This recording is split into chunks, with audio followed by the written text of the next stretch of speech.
see this many people that's interested on, our ambulance service. I arranged this meeting after hearing several things that were incorrect over the last several months, and thought what a better way to have Chief Pierce and Deputy Doucette from Plymouth Fire come up here and kind of explain our partnership and how the ambulance service works here in town. One thing I will say is Mr. Barry is recording this, both video and audio. The video is concentrated on us up front, just so you folks know. With that being said, just a couple housekeeping things. There's an exit out back.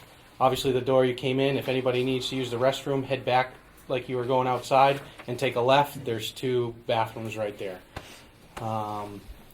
If for some reason we get a call, I won't be getting up, but we have some people here to handle those, and I don't think it'll affect our meeting. So with that being said, I'm going to kind of turn it over to Chief Pierce right now, and we'll go from there. All right, thanks, Chief. Again, Kevin Pierce, Fire Chief for the town of Plymouth. This is Dan Doucette, my Deputy Chief. I've been Fire Chief since January. Before that, I was previously the Deputy Chief of Plymouth for 3 years. So I just want to take a minute to introduce myself. I appreciate all the citizens coming out. I'm going to kind of start with a whole little just quick presentation about Plymouth Fire. And then from there, I'd like to open it up to the floor for comments, questions. The more questions you guys have, please give us the opportunity to clear the air and hopefully answer whatever may be out there. All right. So Plymouth Fire Department is a combination department. And what I mean is we have career staff and we also have call members here. We have 14 career personnel that operate 4 shifts, and we're constantly staffed 24/7. We also have the full-time fire chief and the deputy that also work Monday through Friday and wherever needed. We have 4 shifts. Like I said earlier, they contain 1 captain and 2 firefighters. All personnel are required to be either AEMT, which is advanced EMT, or paramedics. We do hire basics, but within a year they're required to become AEMTs. Our staff are also not just EMS, they're also firemen. So what I mean by that is first come, first serve for the call. So if building fire comes in or fire-related call comes in, they're going to take a fire truck and go. If an ambulance call comes in, they're going to take an ambulance and go. As far as that goes, Plymouth Fire and EMS also covers 6 towns. We cover the towns of Ashland, Holderness, obviously Plymouth, Rumney, East Bridgewater, and East Dorchester. The eastern corners of both Bridgewater and Dorchester that area is all we're responsible for. The rest of the sides of the towns are serviced by other communities. We serve combined a population of over 12,000 with all the towns combined. We also have 2 ALS level ambulances. By ALS, everyone familiar with advanced life support? Now, I'm not trying to degrade anyone here. I want to make it clear. So, advanced life support ambulances are paramedic level ambulances that operate. They carry Lucas devices, cardiac monitors, advanced EMS equipment in every shape, form, and size. So, that is about as lead as you can get in the medical world. We have it all. Our paramedics are advanced paramedics where they carry, they have the ability to do RSI and other special. I might leave if it's a building fire, I'll be honest.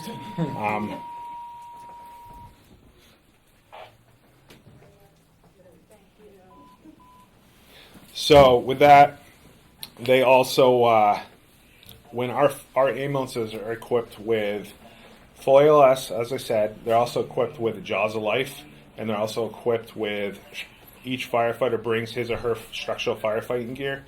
They also have in there a 4 gas meter. The reason is because we service all these towns, right? We are often, because we're the only staffed agency, we're often first on scene to these rural communities. With that, if it's a CO-related illness or something, we can meter the house to make sure it's safe for my personnel to enter the house, but also gives an idea of what conditions you might be experiencing.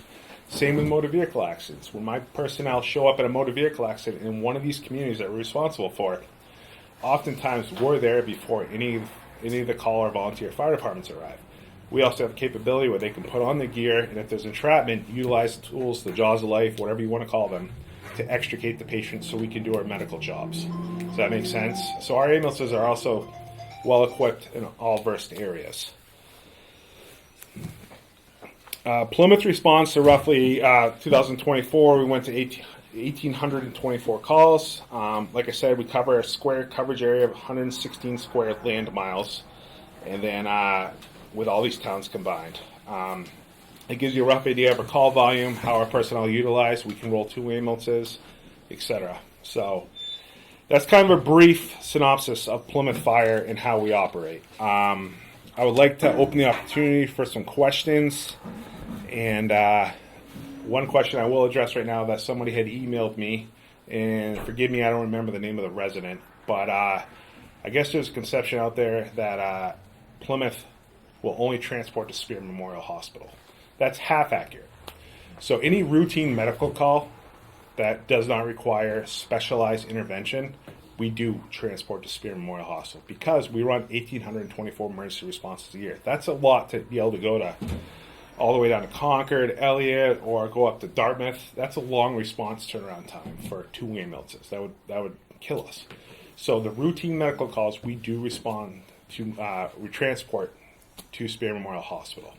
Now, if there's situations where, say, example, you're having a heart attack, you require a cath lab intervention or cardiac specialist intervention, we will recognize that you're having a heart attack with our equipment, and we will transport you to the closest cath lab possible. And 99% of the time, that is going to be Concord Hospital. They have an active cath lab that's staffed 24/7. If you are having a heart attack or something that requires a cardiac interventionist to work, we'll bring you there. If you are having and I say 99% of the time because in the far part of Dorchester and Rumney, Dartmouth is actually the closer option. So then occasionally we do go there where they have the same thing. Trauma, all right? Any significant trauma that requires a trauma specialist to intervene. So you've broke multiple bones, your neck and your leg, and you're involved in a bad car accident, you fell off a boat, house, whatever you want to be, whatever the cause of the mechanism is.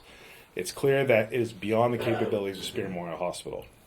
We will then do what's called a trauma bypass protocol, which allows us to transport, kind of like the heart incident, take you to the closest trauma center that's appropriate. In our case, again, 99% of the time, it's Concord Hospital because they are a level 2 trauma center. They have specialists, neurologists, all that right there who can intervene and do their voodoo that they do so well. All right, they give you the appropriate medical care. And like I said, in other parts of our western communities, we're going to go to Dartmouth because it's closer. We also have the ability at any point, depending on if our EMS personnel feel it's justifiable, we can call what's called DART. DART is a medical helicopter that will leave either from Manchester or Dartmouth Hitchcock. And they will send a medical crew up, fly them over here, and they can usually be here within 20, 30 minutes. We'll find a suitable landing spot in conjunction with the fire departments in whatever jurisdiction we're in. We land them, they hop out, they hop in our ambulance, they start working on you, doing whatever we need to stabilize you, then we put you back in the helicopter and you fly away and you get the medical treatment you need. So that is a big tool that we use, but again, it's New Hampshire, the weather changes every 5 seconds. So they don't really like to fly when it's snowing or raining or thundering and all that stuff. So it's a lot of times that option is very much dictated by the weather. So that is another option that we do utilize. To piggyback on the transport stuff, the state of New Hampshire and the EMS side of it, we're dictated by protocols. Protocols are set forth by the state Bureau of EMS, the Protocol Review Committee, and we have guidelines that we are required to follow. One of those protocols is the transport decision-making protocol, which basically dictates and limits our transport decisions. And it basically clarifies it down to simplify it as you transport to the closest appropriate facility. So to piggyback off of what Chief Pierce was saying in regards to bypassing and going to Concord Hospital if you're having some type of cardiac event or a trauma center that Spear Memorial is unable to handle, we have that leeway in place to determine and bypass the local hospital because a specialty care is required. So just to kind of piggyback off of that is just, again, closest appropriate facility. So if we show up at your residence and we determine that there is, and you request that we go to Concord because that's where all your primary care is done, or you just prefer that, or you had a bad experience at Spear, for example. Unfortunately, our hands are kind of tied at that point because based on our assessments and what we're seeing pre-hospitally, there's nothing dictating that justifies us bypassing Spear being the closest appropriate facility to go to Concord, Dartmouth, Manchester, or wherever you prefer. So just to kind of piggyback off of that. Is there any questions I can assist to help clear up? Sir in the back. Sure.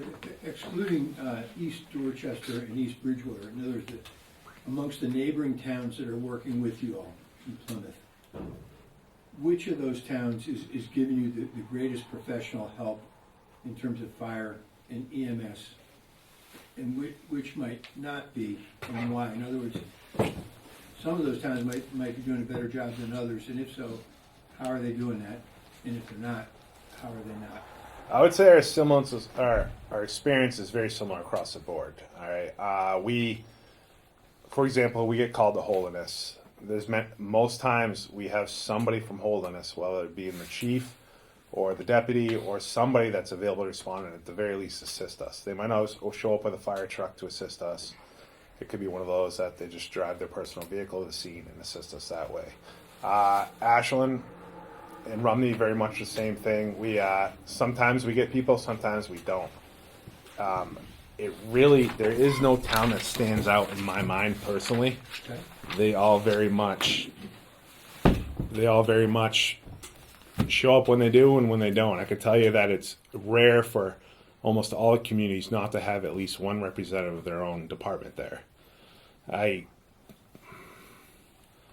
My people usually do tell me, and I can't even recall the last time that happened. So, I'd like to address that a little bit. That goes up and down. This department, 15 years ago, probably had at least 10, maybe 12 EMS providers, and then it drops down, so you end up with 2 or 3. And I think that's the same in almost every town around here, that the number of active volunteers goes up and down almost on an annual basis. So sometimes years ago you'd show up and you'd have 6 or 8 people EMS people showing up. Nowadays, as Kevin says, you have 1 or 2. sir. Yeah, could you go over staffing and timing again in terms of day and night? I mean, when you get a call, you talked about having people available, but are they available all the time? Or is it only during the day? Are you talking about my career personnel for Yeah. Plymouth? Well, anybody who would respond to an ambulance call. So my personnel, again, they're dual certified. They're firefighters and EMS, AMTs or paramedics. They're there 24/7 every day. So there's 3 personnel on duty 24/7. So they have rotating shifts. So there's always 3 personnel on duty in Plymouth to respond on an ambulance or a fire truck. So when a call comes in, it doesn't matter if it's at night or during the day? Nope, they sleep right there. They respond from the fire? They respond from the fire station right out the door. Thank you. Yeah. Just for clarification, you had mentioned that it's first call, first served basis. Mhm. So if you have a fire call, they're off to the fire. Mhm. But if they're off to the fire and you get a call for an ambulance, what happens? So we have what generates an off-duty tone. So this tone goes out to, we all carry pagers. I know Holderness does, we do. And that alerts us. And what it does is it brings in, if we have additional calls, which happens all the time, it brings in off-duty personnel from home to come in and grab the ambulance or whatever call it may be and respond to the emergency. The follow-up question to that, under the circumstances or cases that we just said, they bring in an off-duty call to cover those other calls, what kind of response time are we getting at that time? It varies. It's every community's in the same boat.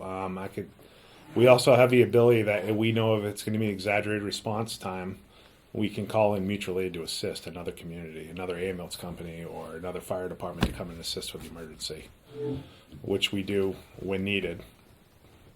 It's Large scale events, we bring in mutual aid apparatus to cover the station while we're committed to a building fire, for example, or a mass casualty type incident. We bring in mutual aid to cover a to station. cover the station with at least an engine and another ambulance to be able to cover additional calls for the time that we're committed to one large scale incident. Sir in the back. Yes, thank you for all you do. Is there an ER-trained physician on duty 24/7 at Spear? At Spear Memorial, yes, there is a physician at the ER 24/7, correct. ER-trained. ER trained, I don't work for the hospital, I don't know. I don't know what their credentials are. I know they're physicians, but I don't know the answer to that. Sir? I took a bad fall last year on my ribs, had the wind knocked out of me, which caused my wife to panic and call the ambulance, and your response was prompt and professional. Oh, thank you, sir. Sir in the very back, you were first. So since we're in the town of Holderness, what would you feel would be most helpful to you from this town, either by personnel or material? What would be most helpful to you to make your overall efforts most effective? So that's a tough question because my position is to maintain Plymouth in our personnel. I don't have any jurisdiction in Holderness. It's very hard because it's a volunteer or a call department, and they have a chief during the day. I don't know the answer to that because I don't know what your challenges are and what your essentially resources are at a routine base. That's really outside my wheelhouse to answer. I could tell you that my personnel really find it helpful when there's somebody from the organization there to help in any capacity, whether it's lifting, carrying bags. Hey, I know this house, second stair on the left is where the bedroom is, you know. I don't even know how to answer that question, except for people, just somebody showing up to help is really what we require. Okay. But no material, you're not, other Like- vehicles or trucks or ambulances or, you know what I'm saying? Just, are there any other things that would help, or does that not come into play? It really, it's all based off what the response request is, right? So if there's somebody down in the woods, I know my ambulance ain't driving through the woods because it ain't gonna fit between the trees. So obviously they have ATVs and stuff like that. So, they would respond with the appropriate resource. I don't know Holderness limitations. I mean, we've always got resources when we request it. So, Okay. sir, I know you were waiting patiently. We've talked a lot about the Plymouth Fire Department explicitly. Can you walk us through in detail as to what happens when a 911 call comes from a resident here All right. in Holderness, and the timing and the response times and standards that you try to comply with? Yeah, absolutely. So 911 is a statewide mandated emergency response system. It's nationally. Each state is responsible for their own 911 system. So you're at home, you call 911 because you slipped and fell out of the tub. All right, your phone call is going to go through them immediately. A dispatcher is going to pick up, and they're going to say 911. And they have what's called. They essentially have a Rolodex there. Well, it's a computer now, so forgive me. But they're going to click whatever you come in. Hey, I slipped and fell. All right, they're going to ask you a series of questions to get through that whole modality to determine how significant you are. That could take from 2 to 3 minutes. And then once they get through that, because they don't want to just turn around and say, hey, fire department, you got to go to 123 School Street for a person that slipped and fell, when it could be actually a cardiac arrest. They don't know. So they want to give us information, so we're responding with the appropriate resources and personnel. So that could take 3, I've seen as long as 5 if the patient's, not coherent. They're trying to gather more data, not able to give the address. So you got that time frame. And then what happens is that call is then transferred to our dispatch center via phone, and they tell them the information, and then they might ask the patient additional or the caller additional information. It's all in the same phone call. The phone call just jumps over to them. And then, so that could take anywhere from 1 minute to, 3 minutes. And then they tone us. So then they'll send out a tone to Plymouth for 123 School Street for person slipped and fell. And then at that point, if it's in the middle of the night, our personnel wake up and they have 90 seconds to be in the rig and rolling. That's the standard. So they're in the ambulance and responding within 90 seconds. And then whatever the time is to respond to get to that location. That's generally how the whole entire system works. Obviously, there's delineators that can shorten those question times. Someone comes in with a cardiac arrest, that's an instant send. Well, they'll just bring in cardiac arrest address and they send it right to my dispatch center. And then it pops up on my dispatch center's computer and they just tone it instantly. And then they'll continue to try to get data from the caller and they'll update us as we're responding. There's times where that changes, but generally it's at least 7 to 10 minutes from time 911 is to we're dispatched. Okay. So that's 7 to 10 minutes, and then to come here is would be to get to the center of town for Holderness response. I think Google says it's 12 minutes, drive time between the Yeah, fire station and the probably roughly that. I couldn't tell you without looking at myself. I can piggyback. So, sorry to jump in. I just was at a meeting, part of the executive board at our dispatch center, and we just had a meeting today, and kind of your same question came up today. How long does it take 911 to give our dispatch center the call? And they don't, the last time that question was asked, they didn't share that data for whatever reason. They don't, I don't know. But anyway, so I can't answer that because they, like Chief Pierce said, they go through their EMD, asking a bunch of questions and whatnot.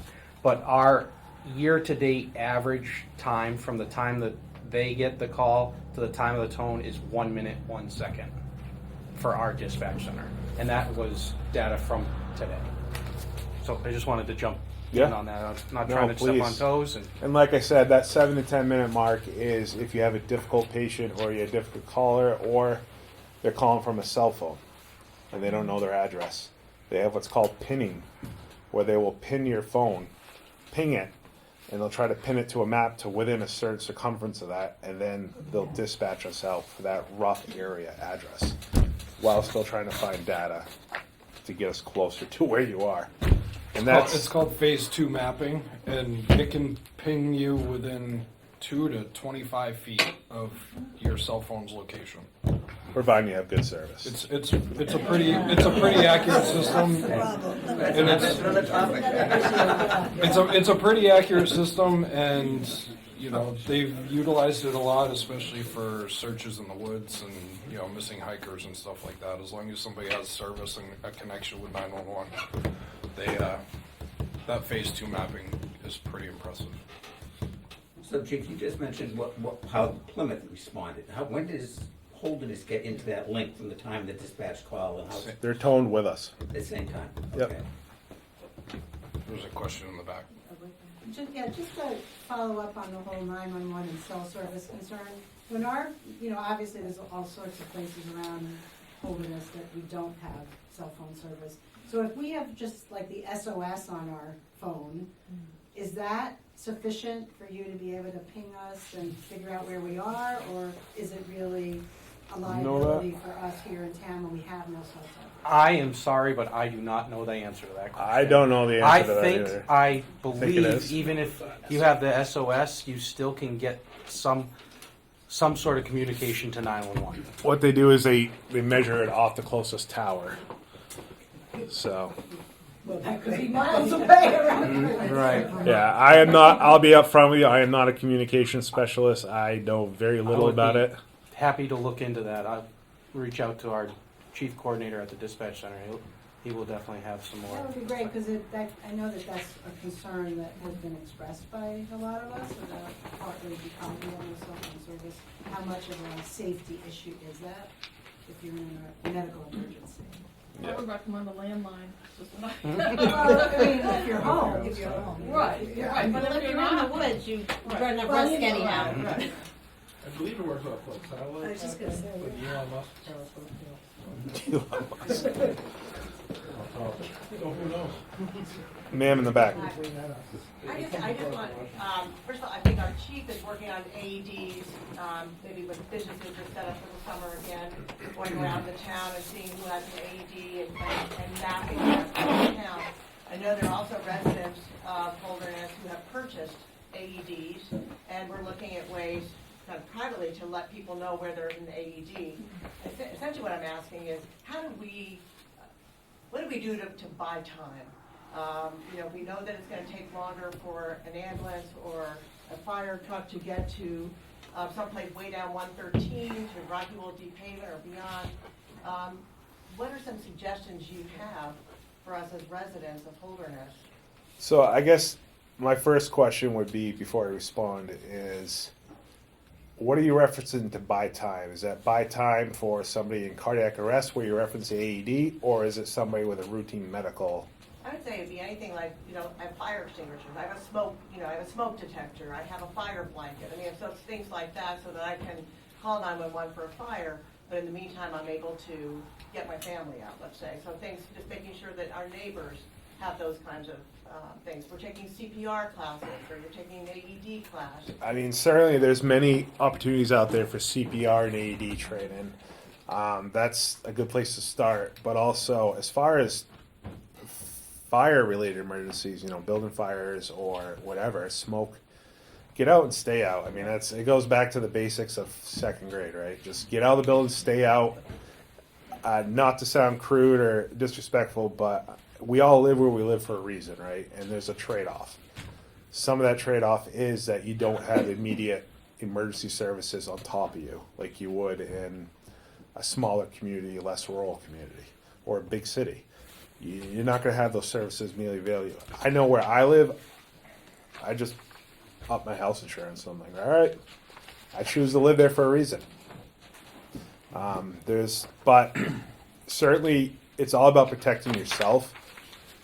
We want to protect our property, but at the end of the day, your property's no good if you're down with it. So get out, stay out, do what you can to educate, especially if Rocky Wall where you got guests. Tell them, make sure there's smoke detectors installed. You're following common fire code practices, life safety practices. That's my biggest. Just educate on that and preach that to your guests and friends, family, and loved ones, etc. So to piggyback on the AED aspect of that, if you purchase an AED and it's registered with the state of New Hampshire, 911 has it mapped. And when you call 911 and report a cardiac arrest, if there is an AED somewhat close to you, 911 dispatchers will notify you of where the closest AED is. So if you purchase them privately, I would reach out to the state of New Hampshire, get them registered and documented, logged with them so that they are now logged in the 911 system. So when you dial 911 and your call goes to the PSAP, it'll pop up on one of their 7 or 8 screens that they have while they're talking to you, and they can guide you. One, if you don't know how to CPR, they'll instruct you on how to do CPR. 2, they'll also, let you know where the closest AED is if there is one within a reasonable proximity of you. Thank you. You're So welcome. that would be the case for our public service people here too, right? I mean, they could know where all those devices are. Yeah, I mean, if you wanted to get really deep into it, you could download an app that has the location of every single AED in the state of New Hampshire, but If it's registered.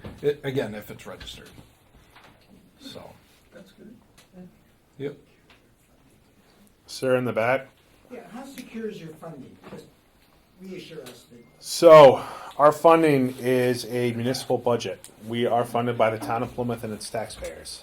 So, what we do, and I say that because for example, we just went through town meeting along with you guys. So we went in and prepared our budget along with the town manager and everyone else. We prepared it all year long. We did as fiduciary as I could. And then we went into the town, presented it, they passed it, and there it is. So our budget is based off our full-time personnel, equipment, needs, etc., just like this building is, and this personnel. So that's as secure as it gets. It's not grant funded or anything like that? We have 0 grants. Obviously, we try to obtain grants regularly, but most grants we get are like equipment type grants. So it really has very little impact on our budget. So it's 100%. And the way it works, I'm not familiar if you're familiar with it, is we are contracted with the town of Holderness for EMS. So we have a cost per call that we charge for it, and it's that cost per call is estimated when we build our budget. We know that we have 15 full-time employees and so many part-time employees that we have to pay. We do all the math out, it comes to that. So we know that what it costs for us to roll a wheel to the town of Holderness for an ambulance call is $1,373. Now, every time we come to Holderness, the town of Holderness is billed for that call. And basically what we've done is we've appropriated the money ahead of time, and the town of Holderness is paying us back for our services, call by call. Does that make sense? And since you service several communities, do you charge every community the same amount per call? Correct. And how do you handle Medicare and third-party reimbursements? Who gets those benefits? How long tonight do you got? That's a whole nother ball of wax. Well, I would assume it's much better here in Holderness than it is in some of the other. Holderness has one of the best pair mixes. So I guess we'll go down that rabbit hole since it's been being beat around. All right, so we got Medicare, Medicaid, and we got insurance, and then we got private pay. Those are our funding sources for EMS in all medical facilities, right? So what we do, it used to be that Plymouth would charge our community contract towns, just a random, not a random number. The number was fixed to a degree. Just simply, we will be available $80,000 a year. That's what you're going to pay us. When we send out an ambulance bill, for example, a ALS1, so an AEMT started an IV on you because you're dehydrated, and we gave you a bag of fluids. And we did cardiac, we did 12 lead on you. That bill for that transport was $1,218. That's what the level 1 ALS rate is. When we get, we'll send this is why you'll understand why EMS is so expensive. When we send a bill to, we'll say, New Hampshire Medicare, we bill them at $1,218.14 for ALS1. They said, oh, nice bill. We're going to send you a check for $436 back. That's what the U.S. mandates for ALS level 1. That's what the U.S. Social Security will say. That's what we're paying. So that's what we get. So the difference between that is lost. And then if it's New Hampshire Medicaid, we'll send them a bill for $1,218. They pay us back $243 for providing care to you. If we send it to Anthem Insurance Company, because that's who your insurance carrier is, or name it, they'll take that $1,218 and they'll do what's called repricing. So they'll go through that bill, pick it apart, and then be like, all right, we saw that you treated them, you gave them services, you have the appropriate documentation. We don't want to pay $1,218. We're going to pay 75% of that bill. And that's all you're getting from us. And our billing company says, well, I guess that's all we're getting. So we get a check for 75% of that. The rest of that is pure loss. Just to operate an ambulance, you're looking on average of 40% loss right out of the gate. So it's very, very expensive. Right up till recently, we would bill every patient and we would keep that funding. And that's how we tried to pay for ourselves. That was not fair to the town of Plymouth's taxpayers. They were carrying all that negative loss. They were paying for it out of their pockets, for the town of Holderness, for the town of Ashland, all the towns surrounding us. It was absolutely unfair, and they were paying more so you guys could have an ambulance. So we were challenged. We were put in the position where we couldn't afford to keep offering this ambulance service to the communities to help the communities. So we changed it very recently. So starting this year, last year, starting last year, we changed it to that $1,373 price per call. All right. So what we do now is we will bill the town of Holderness $1,373 and change for a call every time we come, no matter what. If they pay, they pay. If they don't, the town of Holderness is carrying the liability. But your insurance paid, or you self-paid, or Medicare, Medicaid, whatever paid, that money, instead of the town of Plymouth keeping, gets returned to the town of Holderness. So, in effect, what we've created now is a true partnership for EMS. We no longer are a service or looking, we never were a for-profit. Let's face it, there never was a profit. I just told you guys the numbers. There is no profit in EMS. What we did, though, was change it to a true partnership where Holderness now fully owns the liability up front every time we're called to Holderness. If we get paid by an insurance company or whoever, they get the money back because they already paid us to make us whole up front. If we don't get paid, well, now Holderness has the option of doing what they want, whether they want to go after the individual or they just want to say, it's our town, our headache. We're going to own this fee. So that's why I say it's changed now to make it whole for the town of Plymouth. Now, town of Plymouth, we get called to Plymouth for a medical emergency. It's one of our taxpayers, guests, residents, whoever it may be, a commuter going through. The town of Plymouth owns that. And we'll pay for it ourselves. That's how it is across the board. This is the new system, and this is the only way to make it sustainable so the entire area doesn't get affected and have to emergently start up an ambulance company and run it, and it's expensive. But who pays for the billing process? Oh, I'm sorry? I mean, who actually does the billing? We have a contracted billing company that we utilize, and we pay for that. And it's all part of this $1,373 fee. It's all part of it. So. And that number is for all calls? That's for every ambulance call Every that we ambulance respond call? to. Okay. Even more expensive.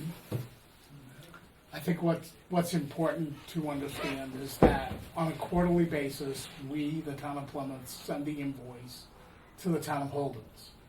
Before Holderness pays that, the fire chief, the deputy chief meet with the chief to assure that those calls did occur in the town of Holderness from a transparency perspective to make sure that you're being invoiced on the exact calls that we responded to. Keeping in mind that if we're not available for that call and we call in Campton Thornton to come transport, they're going to take the billing and they're going to bill the insurance company. Town of Holderness isn't going to pay the town of Plymouth for that call because we didn't respond. But every quarter, we're looking at that from a transparency perspective and making sure the calls that we responded to are in agreement with the calls that the town of Holderness had us respond to. And then an invoice is submitted to the town of Holderness and paid on a quarterly basis.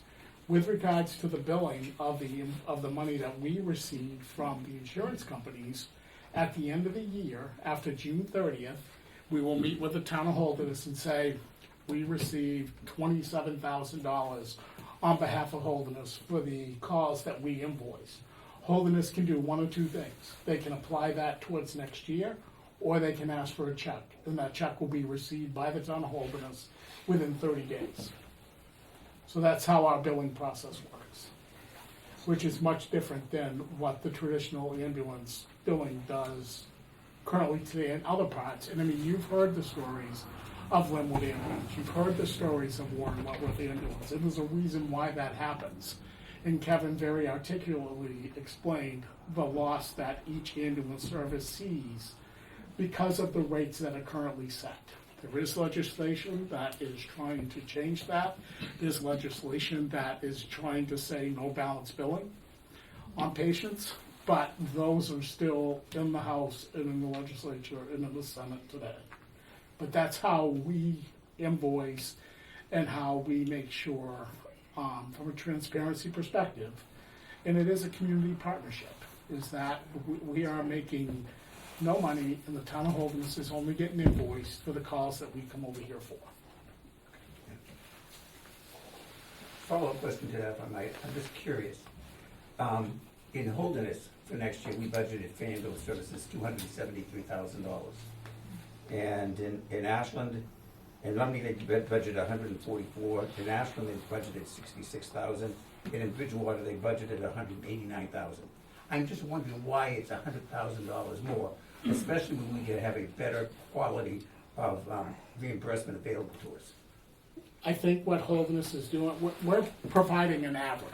So we're providing Holderness an average of the last 5 years of the calls that we responded to over here. Holderness is saying, okay, it's 203 calls on an average. At $13.73 a call, that's what they're budgeting. Okay. It's based on our experience. It's so that's Because it. we don't know. It may be 247 calls, or it may be 152 calls. All we can do is provide a 5-year average of how many times we've responded to the town of Holderness. And that's how, I believe, Michael, correct me if I'm wrong, that's how your number is being presented. But you gave us the number last fall. Sorry, I'll come open behind the corner. You gave us the number last fall. That's the number we plugged into the budget. I ran the number the other day after we had all the final numbers, and it equals about 190 calls, the number we have budgeted, or 189 calls and change. But it's close enough that if we meet the subsequent average you gave us of 204, it's a little on the light side, but it's only off by like $6,000 or $7,000. So it's enough that we can cover it if we need to. So- I appreciate the upfront numbers because it makes it a lot easier, and the new model makes it a lot easier for us as well. So thank you for doing that. So to your point, sir, yes, Holderness did have that large number. Holderness also has, we just explained to you how we came with that number. Ashland, same thing. It's all based off their call percentage. Same with Rumney. In Bridgewater, their number is ridiculously high. And that reason is we actually only built Bridgewater for the eastern corner, which is estimated at $34,000 this year. They actually have their own staff and ambulance on the other side of the mountain to cover that side. That's why that number it's all lumped into the same. I'm assuming, judging by that large number. So. Well, I didn't even have them in my numbers. I just had Ashland, Bridgewater. Yeah, that's what I'm talking about, Bridgewater. With Yeah. Ashland, we have a different type of agreement with Ashland because we only provide ambulance service from 5 at night to 7 o'clock in the morning. So in order for us to commit to do that, they pay us a retainer to keep our service within their community. So they pay a retainer, and then we charge them $13.73 per call during those night hours that we respond that they can't get personnel out to or have had trouble in the past getting personnel out to those calls.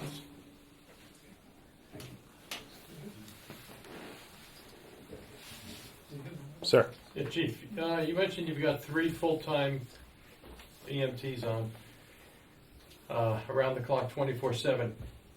Do you have enough equipment, and is this something that's possible, so that if 3 calls came in simultaneously, the 3 EMTs could be dispatched to simultaneous calls, or is there a minimum number of EMTs that needs to be on a call? Well, yeah.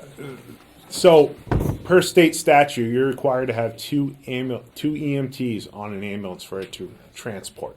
Okay. So, we have the first ambulance will go out the door with 2 EMS providers on it. That second ambulance we'll put 1 EMS provider in it, and either, if it's during the day, the deputy or I will hop in it and we'll go. If it's at night, we'll wait for somebody off duty to come in. Also, we've had times where Chief Bonin or some other providers in Holderness have been available and they signed on responding, and there'll be communication between us. That other ambulance will go and leave with them, and they'll help with the transport. They'll drive the ambulance to the hospital while my EMT techs it. Does that make sense? So, in that third call that kind of came in, we'll call in mutual aid to assist.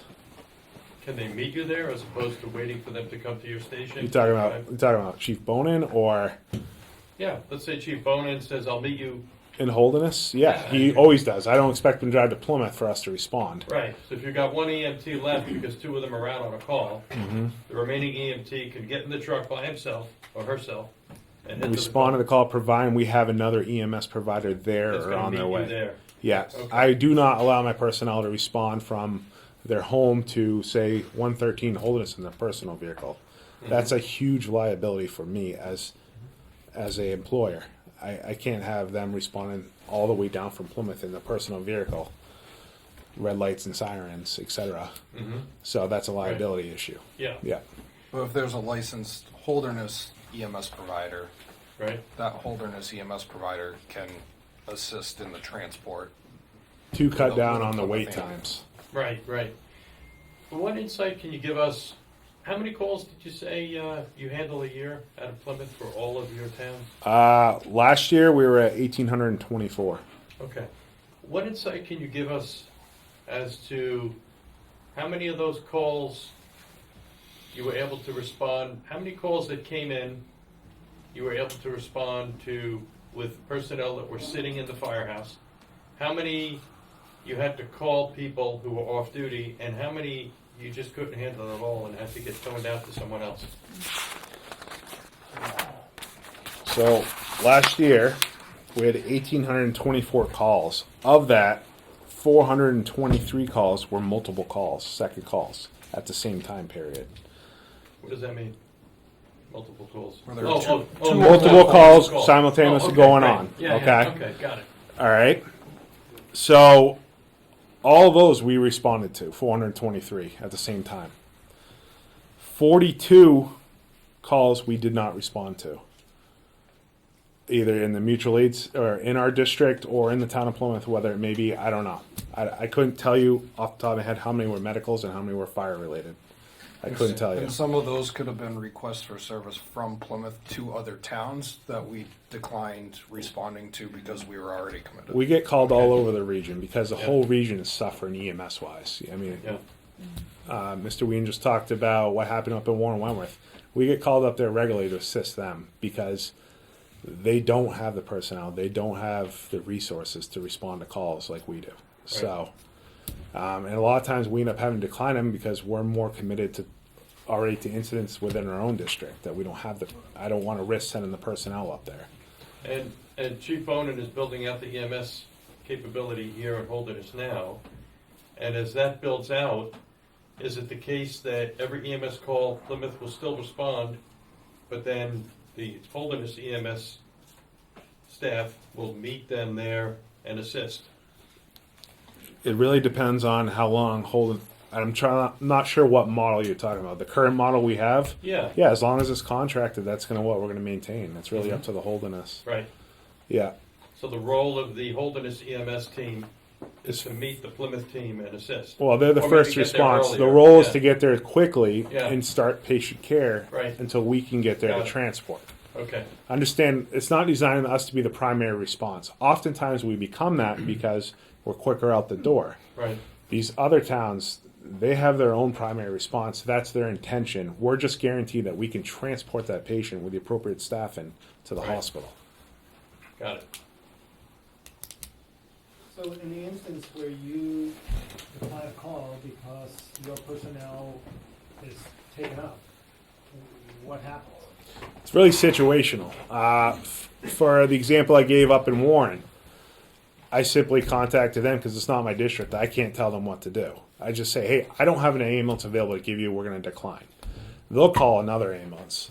If the case for us, we're Holderness, we are the ambulance transporting, and no one signed off for Holderness yet.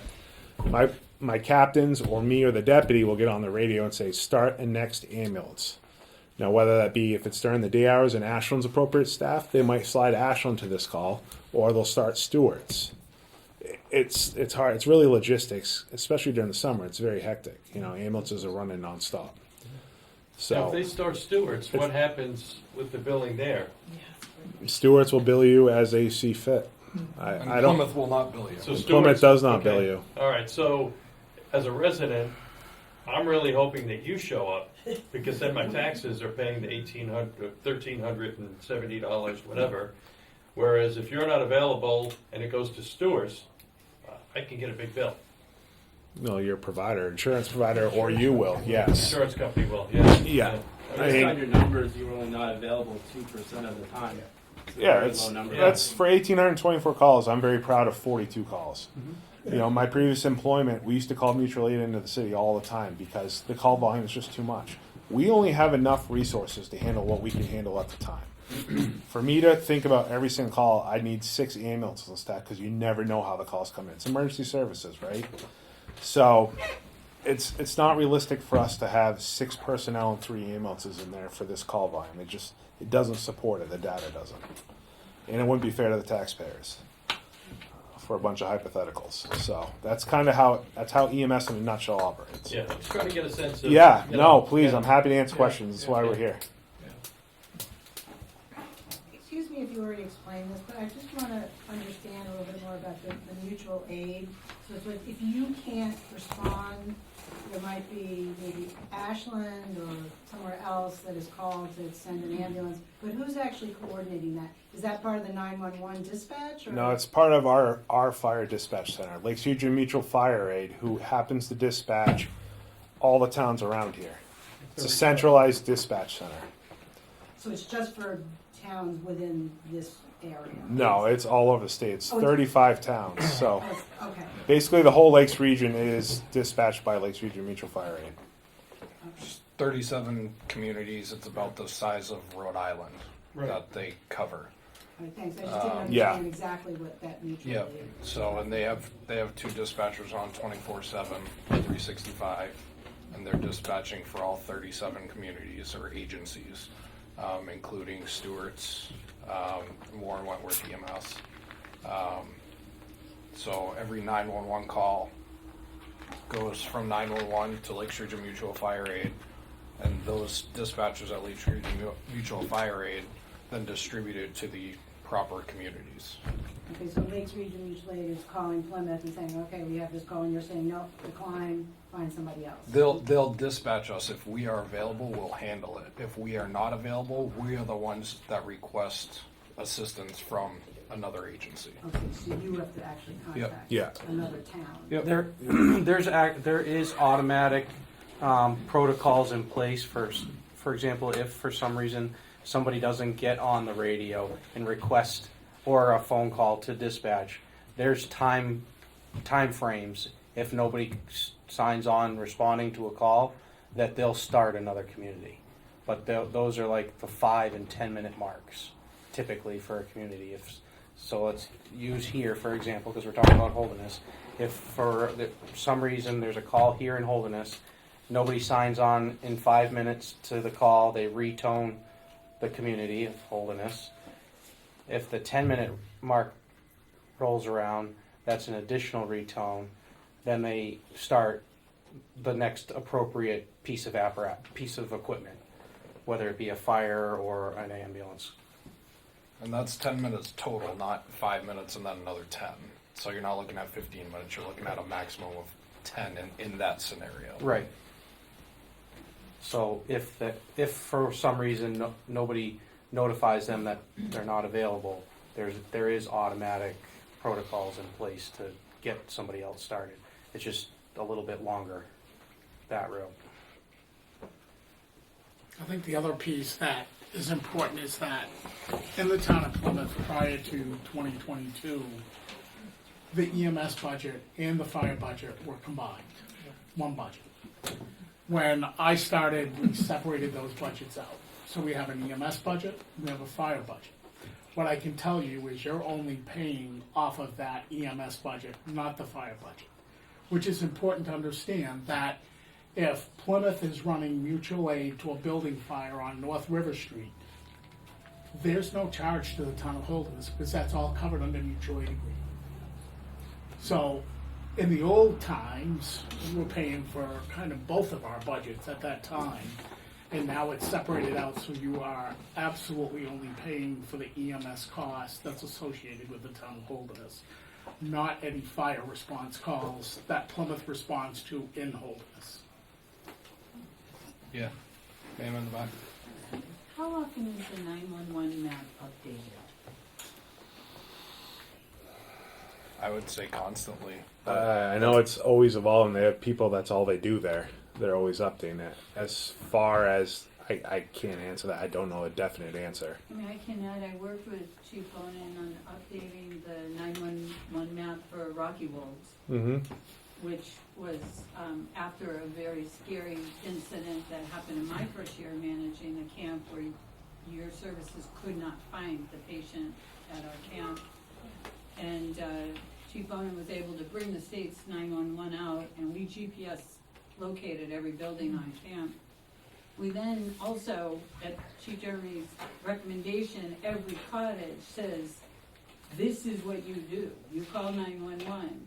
This is where you're located, the number of your building.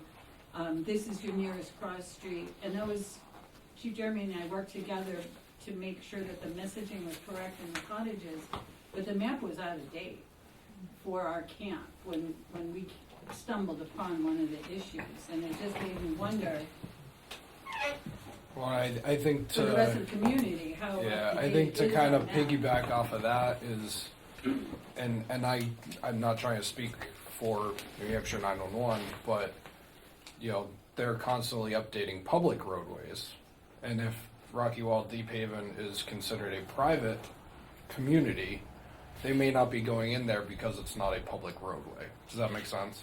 It does So, make sense.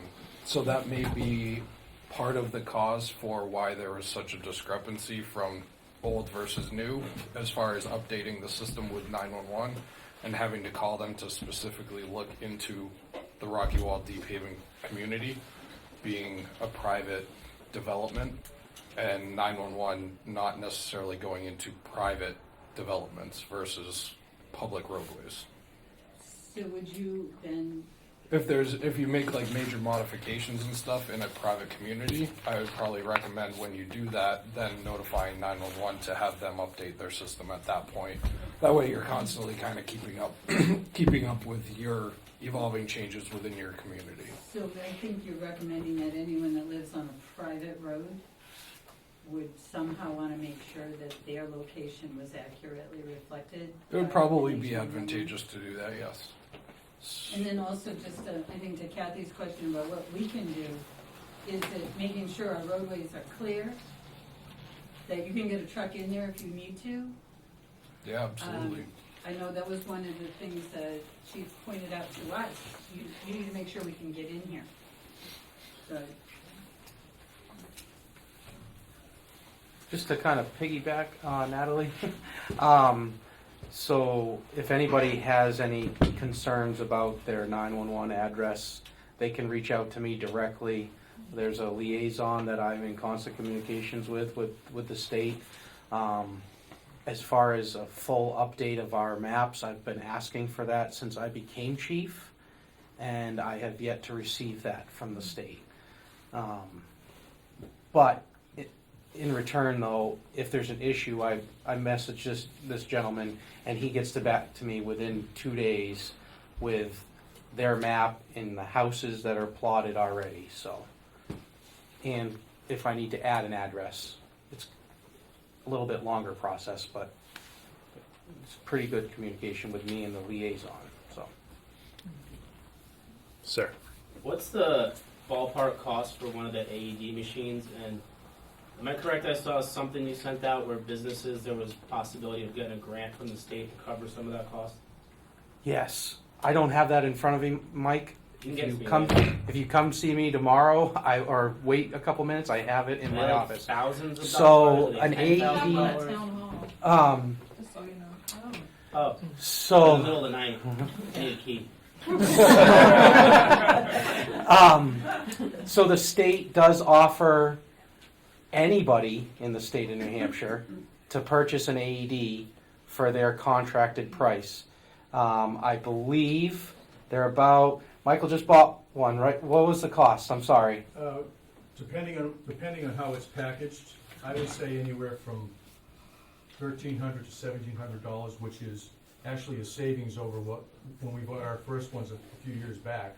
We're probably saving $300 to $500 based on how it's packaged, and that's if you just bought the unit outright, that's a cost. And then if you buy a secure cabinet or a soft pack cabinet, however that is, that varies with the price. But I would say under the new agreement, the chief just mentioned, we can purchase them directly from the state, and if I have information in the office too, if the chief is not able to come up with it.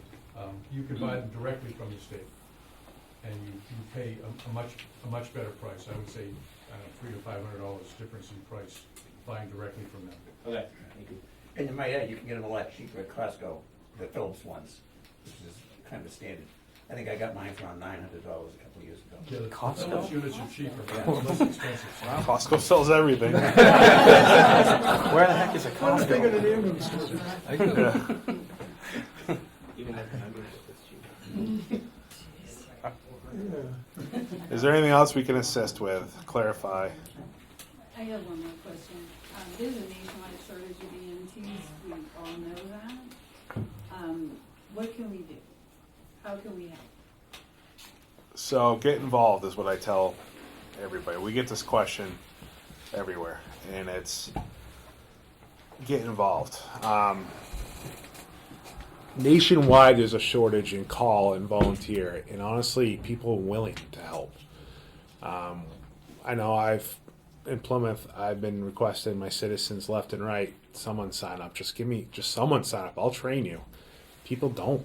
I'm afraid of blood, or I don't have the time to commit. I got too many family commitments, and it's true. I mean, a lot of people work 2-3 jobs now, and they got everything else going on. But if you know someone that's willing to get involved, willing to go to EMT school, and go EMT school, it's 3 months long. It's a time commitment. It's 2 nights a week, 3 nights a week, however it's structured. One full day a week. I don't know. They're all structured different now to help. But get involved. Talk to Chief Bonin if you are interested in EMS school and you want to get involved. I mean, EMTs are the backbone of public safety. We need EMS and firefighters. They're there for the common good and nothing less. So.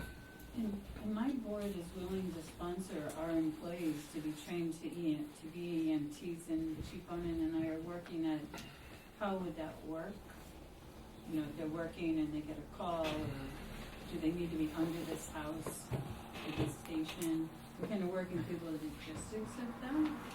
But are there any grants available or anything that can help to offset the expense to the individual? There was a grant recently, but I believe it's ending soon. I was just notified. So it's through the Department of Employment. I believe it's drying up soon. Veterans, there's always funding for veterans who want to further their education, and especially in EMS, public safety. So there's always reimbursements through veteran type grants. What's the cost? It's about $2,500 for a class plus your time. So it's like I said, it's a 3-month course. I think there's cheaper ones out there. It all depends on the avenue of education. I know, Scott, have you sent anyone recently? That's about right. Yeah. It's in the ballpark. It depends on how they take the course. If they want to take it where it's a hybrid course where they only go to class so many times a month, or in their balance is online, that those tend to be less expensive. But if they're in person for every class, every session, those cost more.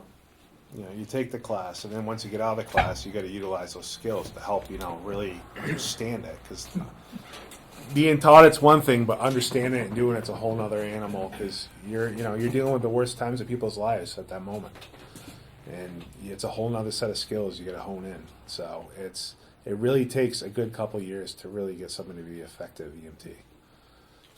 Sort of Chief Bonin, I'm pretty enthusiastic about the program that you're putting together to train EMTs that are part of the fire department here. And, this is going to go out to the town. It's an opportunity. Could you maybe speak to that? I think it's a wonderful program you're putting together. Speak to that as maybe as part of a recruit. You're recruiting people. They're coming on board, and they have the opportunity to take your EMT class. Can you speak to that a little bit? So I am in the process of looking to host an EMR class, which is Emergency Medical Responder, which is a little bit less of a training requirement and time commitment as a full-blown EMT. I'm looking to try to have a class here in Holderness, hopefully to start, the end of May, beginning of June. I've been talking with, a private agency that does training for that. And it's kind of exciting to think that we could host a class here. We just got to get the numbers right and of exactly how many students they need to host the class. And that's where I'm kind of held up at the moment. I can't get a full commitment from individuals yet. So we'll kind of go from there. Great. But the more people that you recruit in to the firehouse in the EMS category, the easier it's going to be to get that going? It could be, yeah. Absolutely. Great. So. I have to go meet with Brandon. It's at 7. Okay. I do. Yes, sir. Yeah, as an ex-member of the Budget Committee, I just had a question. I noticed that Plymouth leases all of their safety equipment, their ambulances and their fire trucks and everything. We historically have purchased them. I mean, they're very expensive. I'm just wondering what thought process went into your decision to lease versus to buy your equipment. So it's a lease purchase, right, versus purchasing. So a pumper is $1 million right now. And the way you cut it, you can trim a couple thousand here and there, but it's $1 million. So for us to purchase a new engine and a ambulance, we're looking at $1.5 million with already a tight budget without inflation and taxes too much. So the most sustainable thing for us to do for our taxpayers was to do a long-term lease of 5 years for a $1 million pumper, where you pay that $1 million over 5 years, so it doesn't affect the tax rate. And same with the ambulance, we did that over 3 years. I have a question on that, Chief. I'm sorry, Kevin. Can I jump in? Yeah. Thank you. So that $1 million pumper, you lease that over 5 years. If you were to say, we're not going to lease that, we're going to start putting money aside and save it for 5 years, and then buy it in 5 years, what would the cost be in 5 years? Historically, what have you seen? What kind of movement Well, have you let's seen? put it this way. I can talk about You will. 5 years ago, an engine nearby was purchased. It was $600,000. Okay, so The same engine now is $1 million. right. So my question being that the strategy for getting equipment, if we're buying equipment in Holderness versus that lease, and if we decided today let's say we decided 5 years ago that we were going to buy a $600,000 piece of equipment, and we started saving money, and we put it aside, and we had $600,000 today, we've just lost $400,000 because the cost has gone up that much. So that kind of makes a good case for the way that you're managing your purchasing of your equipment through the lease, because even though you're paying probably a little bit of a lease and finance fee, you're avoiding the fact that the cost is going to escalate as you're trying to put money aside to make that acquisition. So that same argument is why we redid how we operate with EMS. Right there. Because we were forfeiting so much money by carrying the liability for the other towns that it was unsustainable to the point where we were going to shut down contract services and just worry about Plymouth. Right. It's all about sustainability, and our taxpayers, for years, our tax rates have always been unstable. And with Mr. Whedon's assistance, and department heads, we worked very hard to make it sustainable for our taxpayers and keep it level funded. So it sounds like that leasing strategy was a really a Depends great on how strategy. much you're paying for the lease. You're on paying top of so it. much for the lease. Well, you're going to pay for the lease, but you're You're gonna- avoiding the price doubling. The one thing you do is you go out to RFP for leasing options. You don't Yeah. just settle with one company. And I can tell you on the leases that we entered into with our capital improvement program this year, that we build out 4 years, 6 years, and 8 years, is we're paying 2%. Really? You tell me Wow. where you can go get a 2% loan right now. Wow. And it's from a local bank. Wow. There's no risk. So Well done. That's those are the fantastic. things that you That's have to amazing. look at when Yeah. you're purchasing That's large fantastic. scale items. Yeah, because then you get the truck today, and you're only paying 2 Well, points you on don't it. get the truck No. today Yeah. because of the delay in. No, I'm just saying, Yeah. when you get You the buy truck, it today. you get You access sell to the you sign equipment, the sale and purchase ASAP, right? And then you're only paying 2 points on it, as opposed to having this runaway cost that as you're putting money aside, it just keeps running away from you. You're throwing town money away. So that sounds like a really prudent financial decision. You're making the assumption that you don't know that you need that engine tomorrow. They Well- know there's a schedule, there's a replacement schedule on when these things get replaced. Oh, yeah. So you know 20 years in advance when you're gonna buy the next engine. Well, So it's yeah. not, you're anticipating in 20 years what that vehicle replacement cost is gonna be. But what I'm saying, Chief, is that if we decide that, whatever the point in time is that we decide we need a piece of equipment, that it doesn't really make sense to take taxpayer money in advance and start squirreling it away in an account that's making very low interest, when instead, we could wait till we need the equipment and then lease it.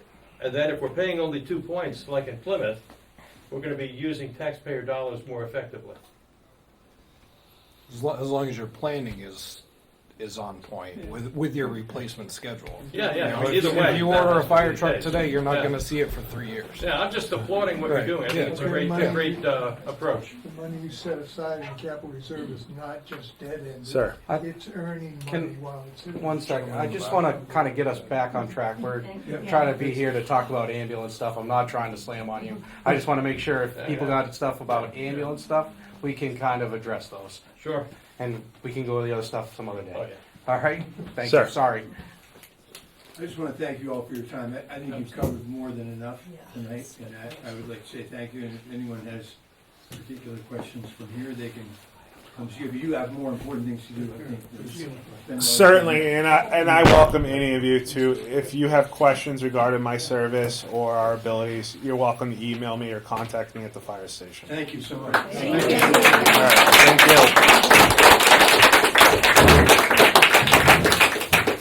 I want to say thank you, folks, for coming tonight. This means a lot to see you all here to learn and ask questions. Thank you very much. Thank you.